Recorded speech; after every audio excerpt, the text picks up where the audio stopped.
అండి, welcome to my channel. ఇప్పటి వరకు ఎక్సర్సైజ్ 5 లో ప్రాబ్లం 5 వరకు కంప్లీట్ అయిపోయాయి. ఇప్పుడు ప్రాబ్లం నెంబర్ 6 చెప్తున్నాను చూడండి. Problem number 6, how many times will a wheel of radius 35 centimetres be rotated to travel 660 centimetres అన్నాడు. అంటే ఒక వీల్ ఎన్ని టైమ్స్ రొటేట్ అవుతే 660 సెంటీమీటర్స్ డిస్టెన్స్ ట్రావెల్ చేసినట్టు అవుతుంది అని అడిగాడు. అయితే ఆ వీల్ యొక్క రేడియస్ వచ్చేసి 35 సెంటీమీటర్స్.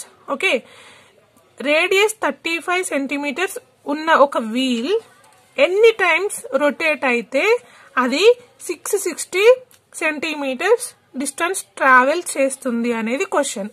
అంటే మనం అది ఎన్ని టైమ్స్ రొటేట్ అయింది అనేది మనం ఫైండ్ అవుట్ చేయాలి. సో ఇక్కడ మనకి ఏమేమి ఇచ్చాడు, radius is equals to 35 centimetres and travelled distance is 660 centimetres. Okay, and number of rotations మనం ఫైండ్ అవుట్ చేయాలి. సో దాన్ని మనం n అనుకుందాం, number of rotations is equals to n అనుకుందాం. అయితే ఇక్కడ ఫార్ములా ఉంటుంది ఒకటి, total distance is equals to circumference of circle into number of rotations. Okay, number of rotations. So total distance ఎంత అన్నాడు, 660 అన్నాడు. Is equals to circumference of circle formula ఏంటి మనకి, 2πr కదా, into number of times. Okay, R 660 is equals to 2π అంటే ఏంటి మనకి 22/7. R ఎంత, radius is equals to 35 centimetres into n times. Okay, 7 1 జా 7, 7 5 జా 35. ఓకే, 660 ఈజ్ ఈక్వల్స్ టు 2 5 జా 10 ఇంటూ 22 ఇంటూ 10. మనం ఈ పార్ట్ ని ఇటువైపుకి తీసుకొద్దాం. 660/10 into 22 is equals to n times. Okay, 21 sorry ఇక్కడ 0కి 0కి క్యాన్సిల్ చేసుకుందాం డైరెక్ట్ గా. 22 1 జా 22, 3 జా 66. So n is equals to 3. అంటే 3 టైమ్స్ అది రొటేట్ అవుతే 660 సెంటీమీటర్స్ డిస్టెన్స్ ట్రావెల్ చేస్తుంది ఈ వీల్. ఓకే, ఆ వీల్ కి ఎంత ఉంది, రేడియస్ 35 సెంటీమీటర్స్ ఉంది. Okay, next 7th one, the ratio of the diameters of 2 circles is 3:4. Find the ratio of their circumferences అన్నాడు. ఓకే, ఇక్కడ డయామీటర్స్ 2 సర్కిల్స్ అంట. ఓకే, ఈ 2 సర్కిల్స్ కి డయామీటర్స్ అంటే కంప్లీట్ ఉంటాయని చెప్పినా కదా. ఇది D1 అనుకుందాం, ఇది D2 అనుకుందాం. ఇది సర్కిల్ 1, ఇది సర్కిల్ 2. ఓకే, అయితే డయామీటర్ 1 ఈజ్ ఈక్వల్స్ టు ఎంత రేషియోలో ఉంది, 3 రేషియోలో ఉంది. డయామీటర్ 2 ఈజ్ ఈక్వల్స్ టు ఎంత ఉంది, 4 రేషియోలో ఉంది. అయితే మనకేమన్నాడు, find their ratio of the circumferences అన్నాడు. వీటి యొక్క సర్కంఫరెన్సెస్ ని ఫైండ్ అవుట్ చేయమన్నాడు. సో సర్కిల్ 1 యొక్క సర్కంఫరెన్స్ మనం ఎలా రాస్తాం, 2π, ఇక్కడ 2 ఉన్నాయి కాబట్టి D1 అని రాస్తాం. Okay, C2 is equals to 2πD2 అని రాస్తాం. ఓకే, ఫార్ములా సారీ మనకి ఇక్కడ డయామీటర్ అన్నప్పుడు 2 రాదు, సారీ, πD1 అండ్ πD2 అని వస్తుంది. ఓకేనా, అయితే మనం రేషియోలో ఎలా రాస్తాం, C1/C2 అని రాస్తాం. ఈజ్ ఈక్వల్స్ టు D వచ్చినప్పుడు కంపల్సరీ 2 రాదు. ఓకే, అయితే C1 is equals to πD1/πD2. Okay, పైకి క్యాన్సిల్ అయిపోతుంది. అప్పుడు C1/C2 is equals to D1/D2 అంటే 3/4 అంటే 3:4 రేషియోలో ఉంది. ఓకేనా, డయామీటర్ 3:4 రేషియోలోనే ఉంది, సర్కిల్ యొక్క సర్కంఫరెన్స్ కూడా 3:4 రేషియోలోనే ఉంది. There is no change. Okay, clear. Next 8th one,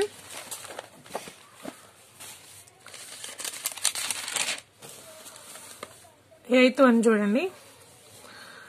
A road roller makes 200 rotations in covering 2200 meters.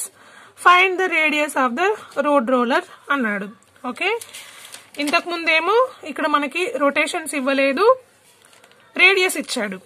ఇక్కడేమో రొటేషన్స్ ఇచ్చాడు రేడియస్ ఇవ్వలేదు. సో మనం రేడియస్ ని ఫైండ్ అవుట్ చేయాలి. సేమ్ ఇంతకు ముందు క్వశ్చన్ నెంబర్ 6 లాగా. ఓకే, ఇక్కడ మనకి ఏమేమి ఇచ్చాడు రాసుకుందాం. Number of rotations equals to 200. Okay, and number total distance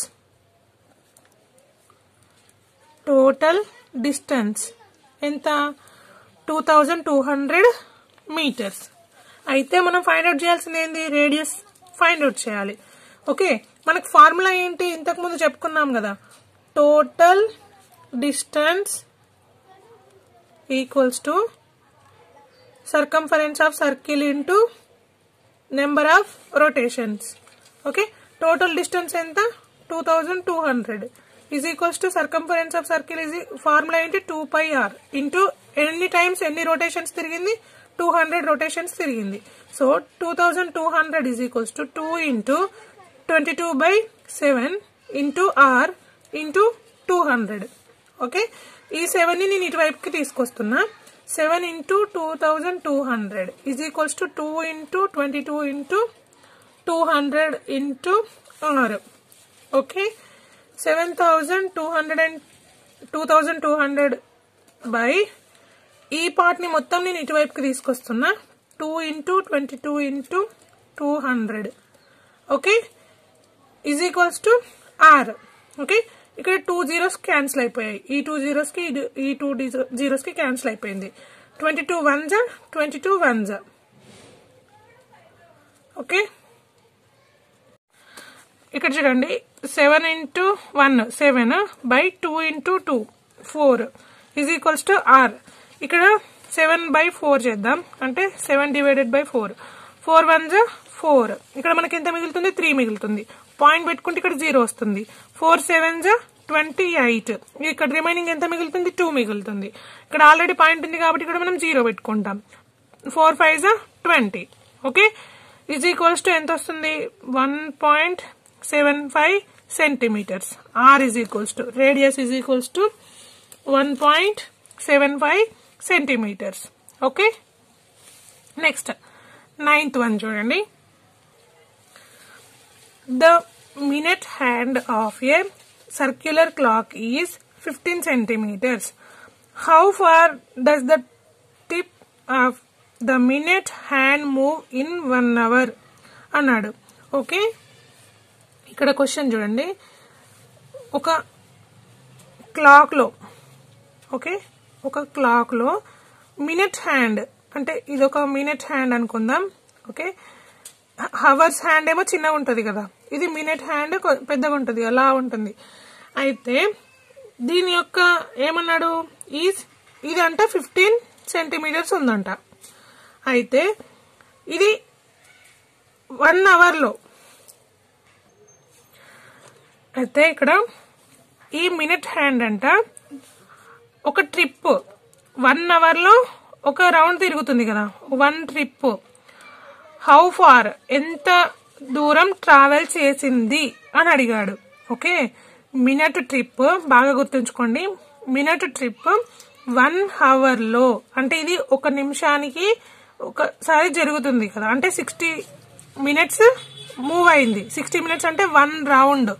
okay, అంటే ఇది ఒక సర్కిల్ అనుకుంటే ఇది ఒక రేడియస్ వచ్చేసి 15 సెంటీమీటర్స్. ఇక్కడ మినిట్ హ్యాండ్ యొక్క రేడియస్ వచ్చేసి 15 సెంటీమీటర్స్ అన్నాడు. ఓకే, ఇది 15 సెంటీమీటర్స్. అయితే ఇది ఎంత దూరం ట్రావెల్ చేసింది అంటే circumference of circle find out చేస్తే సరిపోతుంది కదా, అంటే 2πr. ఇక్కడ r is equals to 15 centimetres. Circumference of circle అంటే దీన్ని మనం ఇక్కడ డిస్టెన్స్ ట్రావెల్డ్ కింద తీసుకుంటాం. Distance travelled is equals to in 1 hour. 1 hour లో ఎంత ట్రావెల్ చేసిందో చెప్పాలి. అంటే 2πr is equals to 2 into 22/7 into r. r means 15 కదా.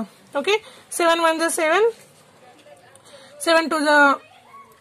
ఓకే, ఇక్కడ మనకి ఇంకొక హింట్ ఇచ్చాడు. π ఈజ్ ఈక్వల్స్ టు 3.14 అని తీసుకోమని చెప్పాడు. సో 2 ఇంటూ 3.14 ఇంటూ 15 అని తీసుకోవాలి. Okay, is equals to 15 2s 30 into 3.14. Okay, మనకి ఇది ఎంత వస్తుందంటే 94.20 సెంటీమీటర్స్ వస్తుంది. నేను మళ్ళీ ఒకసారి మీకు క్లియర్ గా క్వశ్చన్ ఎక్స్ప్లెయిన్ చేస్తున్నాను చూడండి. ఇక్కడ 15 సెంటీమీటర్స్ రేడియస్ ఉన్న మినిట్ హ్యాండ్ ఉంది. ఇది 1 రౌండ్ అంటే 1 ట్రిప్ అంటే ఇక్కడ స్టార్ట్ అయ్యి మళ్ళీ ఇక్కడికి రావడానికి ఎంత దూరం ట్రావెల్ చేసింది అనేది క్వశ్చన్. అది ఇప్పుడు ఇది ఇక్కడ నుండి ఇక్కడికి వచ్చిందంటే ఇప్పుడు మినిట్స్ హ్యాండ్ ఇక్కడ 10 దగ్గర ఉంది. మళ్ళీ ఇది ఇక్కడ నుండి ట్రావెల్ చేసి ఇక్కడికి రావడానికి ఎంత టైం పడుతుంది? 1 అవర్ పడుతుంది కదా. సో ఈ 1 అవర్ లో ఇది ఇక్కడ నుండి ఇక్కడికి రావడానికి 1 అవర్ పట్టింది. ఇక్కడ నుండి ఇక్కడికి ఎంత డిస్టెన్స్ అనేది మనం ఫైండ్ అవుట్ చేస్తున్నాం అంతే. ఓకేనా? ఐ థింక్ క్లియర్ గా అర్థమైందని అనుకుంటున్నాను. అర్థం అవ్వకపోతే కామెంట్ లో పెట్టండి. Okay, next question is 10th one. ఇక్కడ చూడండి ఏమన్నాడంటే a wire is bent in the form of a circle with radius 25 centimetres. It is straightened and made into a square. What is the length of the side of the square అన్నాడు. Okay, ఇక్కడ చూడండి ఒక wire నంట ఏమన్నారు? Bent from form a circle with the radius. ఒక wire ని circle లాగా చుట్టారు. ఎంత? 25 సెంటీమీటర్స్ రేడియస్ తో చుట్టారు. అయితే ఈ వైర్ ని స్ట్రైట్నింగ్ లాగా చేసి దీన్ని స్క్వేర్ షేప్ లో చుట్టాలి మళ్ళీ. ఓకే, చుట్టారు వాళ్ళు. అయితే what is the length of the side of A square అన్నాడు. అయితే ఈ స్క్వేర్ యొక్క సైడ్ మనం ఫైండ్ అవుట్ చేయాలి. సైడ్ ఈజ్ ఈక్వల్స్ టు ఎంత అనేది మనం ఫైండ్ అవుట్ చేయాలి. ఓకే, అయితే ఇక్కడ చూడండి ఇక్కడ లెంత్ ఆఫ్ ది వైర్ అంటే length of the wire is equals to ఎంత? Length of the wire equals to circumference of circle. Okay, circumference of circle. మీరు క్లియర్ గా ఒకసారి వినండి క్వశ్చన్ ని. కొంచెం వైర్ ని 25 సెంటీమీటర్స్ రేడియస్ తో ఇక్కడ స్టార్ట్ చేసి మళ్ళీ సేమ్ 25 సెంటీమీటర్స్ రేడియస్ తోనే చుట్టారు, ఒక రౌండ్ చుట్టారు. ఓకే, అయితే ఇదే వైర్ ని మళ్ళీ ఈ వైర్ ని స్క్వేర్ లాగా చేసి పెట్టారు. ఓకేనా? దాన్ని స్ట్రైట్నింగ్ చేసి స్క్వేర్ లాగా చేశారు. ఓకే, అయితే ఈ సర్కిల్ యొక్క రేడియస్ ఎంత ఉందంటే 25 సెంటీమీటర్స్ ఉంది. అయితే మనం సైడ్ ఎంత ఉంది అనేది స్క్వేర్ యొక్క సైడ్ ని మనం ఫైండ్ అవుట్ చేయాలి. దీనికోసం మనం ఏం చేయాలంటే length of the wire is equals to ఈ సర్కిల్ ఎంత ఉందో వైర్ కూడా అంతే ఉంటుంది కదా. అంటే మనం length of the wire find out చేయాలి. First length of the wire find out చేస్తే ఈ సర్కిల్ ఎంత ఉందో తెలుస్తుంది. అయితే సర్కిల్ ఎంత ఉందో లెంత్ ఆఫ్ ది వైర్ కూడా అంతే ఉంది, అంతే కదా. ఈ సర్కిల్ ఎంత ఉందో వైర్ లెంత్ కూడా అంతే ఉంది. అప్పుడు మనం సర్కిల్ యొక్క సర్కంఫరెన్స్ ని ఫైండ్ అవుట్ చేస్తే వైర్ లెంత్ తెలుస్తుంది కదా. అంటే circumference of circle is equals to 2πr. అప్పుడు మనకి 2 ఇంటూ 22/7 ఇంటూ r ఎంత ఇచ్చారు? 25 సెంటీమీటర్స్ ఇచ్చాడు. ఓకే, ఇక్కడ మనం దీన్ని ఎలా రాసుకోవచ్చు? 2 ఇంటూ 25 అంటే 50 ఇంటూ దీని పైన మనం 3.14 లాగా రాసుకోవచ్చు కదా. ఇప్పుడు 50 ఇంటూ 3.14 ఎంత అవుతుందంటే 157 సెంటీమీటర్స్ అవుతుంది. ఓకే, అయితే ఇక్కడ నెక్స్ట్ అంటే ఇది టోటల్ వైర్ లెంత్ వచ్చేసి 157 సెంటీమీటర్స్ ఉంది. ఓకే, దీన్ని స్క్వేర్ లాగా చేశారు. 157 సెంటీమీటర్స్ ఉన్న వైర్ ని స్క్వేర్ లాగా చేశారు. మనకి స్క్వేర్ యొక్క పెరిమీటర్ ఏంటి? 4 ఇంటూ సైడ్ కదా. ఓకే, సో దీన్ని మనం ఎలా రాసుకుంటామంటే circumference of circle is equals to perimeter of square. Okay, circumference of circle ఎంత ఉంది? 157 సెంటీమీటర్స్ ఉంది. Is equals to perimeter of square అంటే 4 ఇంటూ సైడ్ కదా, 4 sides. So 157 is equals to 4s. మనకి సైడ్ వాల్యూ కావాలి. So s is equals to 157/4. Okay, 4 1 జా 4, 4 4 జా 16. Okay, and మనకి ఇక్కడ 15 ఉంది అంటే 4 3s 12. ఓకే 4 3s 12, ఇక్కడ 3 ఉంటుంది అంటే 37, అంటే 4 9s 36. ఓకే పాయింట్ పెట్టుకుంటే నెక్స్ట్ ఇక్కడ చూడండి 157 కి మనం 4 తో డివిజన్ చేస్తున్నాం. 4 3s 12. ఇక్కడ రిమైనింగ్ మనకి ఎంత మిగులుతుంది? 3 మిగులుతుంది. 37 అండ్ 4 9s 36, 1 మిగులుతుంది. పాయింట్ పెట్టుకుంటే 0 వస్తుంది. 4 2s 8, 2 మిగులుతుంది. ఇక్కడ ఆల్రెడీ పాయింట్ ఉంది కాబట్టి 0. 4 5s 20, రిమైండర్ ఈజ్ 0. అంటే మనకి ఎంత వచ్చింది? 39.25 సెంటీమీటర్స్. అంటే square side is equals to ఎంత? 39.25 సెంటీమీటర్స్. Okay clear. దీంతో మనకి ఎక్సర్సైజ్ 5 కూడా కంప్లీట్ అయిపోయింది. నేను నెక్స్ట్ వీడియోలో ఎక్సర్సైజ్ 6 చెప్తాను. ఈ ప్రాబ్లమ్స్ కానీ మీకు అర్థమైతే ప్లీజ్ నా ఛానల్ని సబ్స్క్రైబ్ చేసుకోండి అండ్ ఒక లైక్ చేయండి, షేర్ చేయండి. Thank you for watching.